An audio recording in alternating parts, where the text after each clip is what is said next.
उत्तर प्रदेश राज्यातील गंगा नदीच्या काठावर वसलेले एक सुंदर शहर, पृथ्वीवरील सगळ्यात प्राचीन शहर, महादेवांची सगळ्यात लाडकी जागा। प्रत्येकाला एकदा तरी बनारस काशी फिरायची इच्छा असतेच आणि ते तसे प्लॅनही करतात।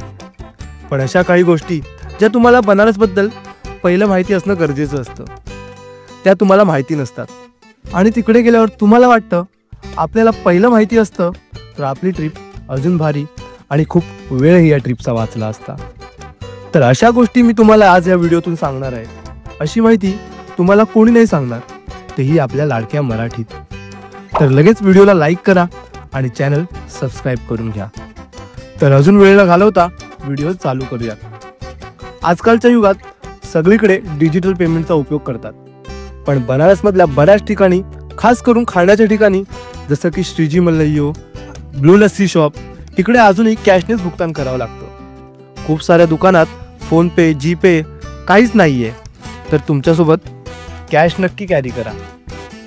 दुसरी गोष्ट, बनारस फिरायला येताना खूप जण अगोदरच रूमची ॲडव्हान्स बुकिंग करतात, तर इकडे खूप जण चुकतात। बनारस फिरायला येत आहे तर तुमचा रूम हा गदोलिया मार्केट, काशी विश्वनाथ मंदिर किंवा घाटाजवळच असावा।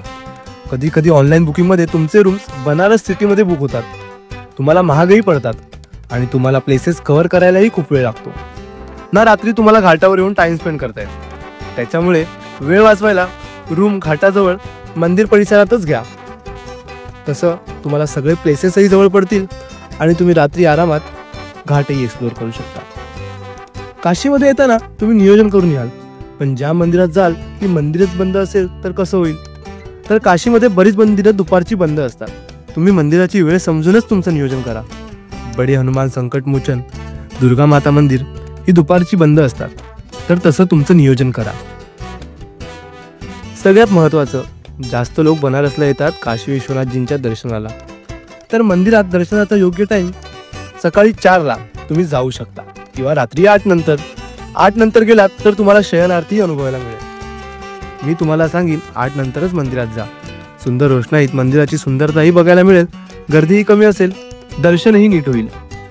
काशी विश्वनाथ मंदिरात जाताना VIP दर्शनाच्या नावाखाली पैसे खर्च करू नका। तुम्ही जर बाहेर कुठे चप्पल फोन ठेवत असाल तर ते दुकान गल्ली लक्षात ठेवा, नाहीतर येताना तुम्हाला ते दुकान शोधताना खूप परिश्रम होऊ शकतात। मे बी तुम्हाला दुकान भेटणारही नाही। माझं ऐकाल तर गंगाद्वारने मंदिरात प्रवेश करा। मोबाईल फ्री लॉकरची सुविधा तिकडे उपलब्ध आहे।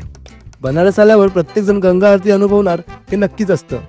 दशाश्वमेध घाटावर होणारी गंगा आरती अनुभवणं प्रत्येकाच्या विशलिस्टमध्ये नक्की असतं। ही गंगा आरती अटेंड करण्यासाठी 4 वाजल्यापासूनच घाटावर लोक येऊन जागा पकडतात, तर तुम्ही लवकर येऊन जवळची जागा पकडा। लेट गेलात तर तुम्हाला खूप लांबून गंगा आरती बघायला भेटेल, पण तो फील घेता येणार नाही। शक्यतो 4 वाजताच दशाश्वमेध घाटावर जवळची जागा पकडा। बनारसला आल्यावर प्रत्येक जण बोटिंग करतं, पण ज्याला रेट माहिती नसतात त्यांच्याकडून खूप जास्त रेट आकारले जातात, तर मी तुम्हाला योग्य रेट सांगतो। पब्लिक बोट तुमचे 80 ते 100 रुपये घेतील आणि तुम्ही तुमची प्रायव्हेट बोटही बुक करू शकता। तिचे रेट असतात 1000 ते 1200 मध्ये। तुम्हाला खूप जास्त रेट सांगतात, पण तुमची बार्गेनिंग स्किल या ठिकाणी कामी येईल, तर शक्य तितका भावतोल तुम्ही त्यांच्यासोबत करा। आणि मणिकर्णिका घाटावर शक्यतो रात्रीच येऊन बसा, तेव्हाच त्या जागेची एनर्जी तुम्हाला फील होईल। अजून जर तुमच्या मनात काही प्रश्न असेल तर कमेंट करून मला नक्की कळवा। या माझ्या इंस्टा ID वर तुम्ही DM ही करू शकता। अजून एका नवीन मराठमोळ्या ट्रॅव्हल व्लॉगमध्ये लवकरच भेटू। जय हिंद, जय महाराष्ट्र।